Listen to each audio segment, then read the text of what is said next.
الله وبركاته.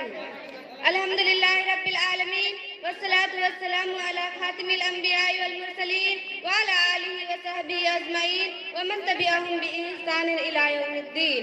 أما بعد فأعوذ بالله من الشیطان الرجیم. بسم اللہ الرحمن الرحیم. محترم حضرات، سامعین اکرام اور دور دراز سے آئے ہوئے مہمان اعظام، آج کے سالانہ پروگرام میں میری تقریر کا عنوان ہے وہ ہے خواتین اور خرافات و بدعات. دین اسلام ایک سیدھا اور مکمل دستور حیات ہے جس کو اختیار کرنے میں دنیا و آخرت کی کامرانیاں پناہ ہے. یہ ایک ایسی روشن شاہراہ ہے جہاں رات دن کا کوئی فرق نہیں اور نہ ہی اس میں پیچ و خم ہے. اللہ تعالیٰ نے اس دین کو انسانیت کے لیے پسند فرمایا ہے اور رسول پاک صلی اللہ علیہ وسلم کی زندگی میں اس کی تکمیل فرما دی. جیسا کہ ارشاد ربانی ہے، الیوم اکملت لکم دینکم واتممت علیکم نعمتی ورضیت لکم الاسلام دینا. آج میں نے تمہارے لیے تمہارا دین مکمل کر دیا اور تم پر اپنی نعمت پوری کر دی اور اسلام کو بحیثیت دین پسند فرمایا. سورہ نمبر 3.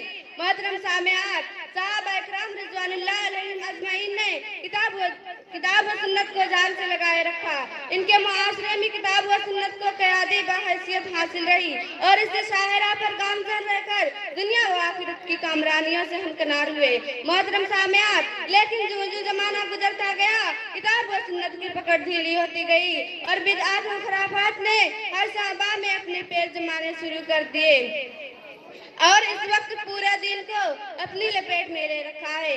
آج کتاب و سنت کی دعوت لوگوں کو انوکھی لگتی ہے کیونکہ بدعات و خرافات کو ہی دین سمجھ لیا گیا ہے. رسول صلی اللہ علیہ وسلم جمعہ میں ہمیشہ فرمایا کرتے تھے، شر الاموری محدثاتها، یعنی سب سے برا کام دین میں اپنی طرف سے نیا ایجاد کرنا ہے. محترم سامعات، بدعت یعنی شریعت اسلامیہ میں اپنی طرف سے کسی کام کو نیکی تصور کر کے دین میں شامل کرنا ایک ایسی گناہ ہے کہ کرنے والا اسے گناہ تصور نہیں کرتا بلکہ اسے ان نیکیوں میں شمار کرتا ہے جو انسان کے لیے جنت کا معذب بنتی ہے. یہی وجہ ہے کہ بدعات کا مرتکب بدعات سے کبھی باز نہیں آتا. حالانکہ حضور اکرم صلی اللہ علیہ وسلم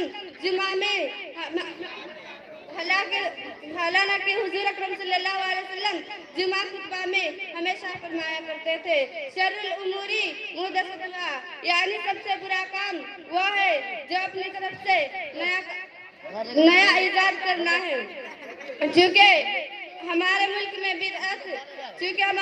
میں بے شمار بدعات راضی ہے اور اس لیے عورتوں کا ان میں بدعات میں بڑھ چڑھ کر حصہ لینا اور ان میں شریک ہونا بہت زیادہ ضروری ہے. خاص طور سے بیاہ شادی اور موت کے موقع پر بہت سی غلط رسم اور رواج راضی ہے اور یہ تمام عورتیں ہی کرتی ہے.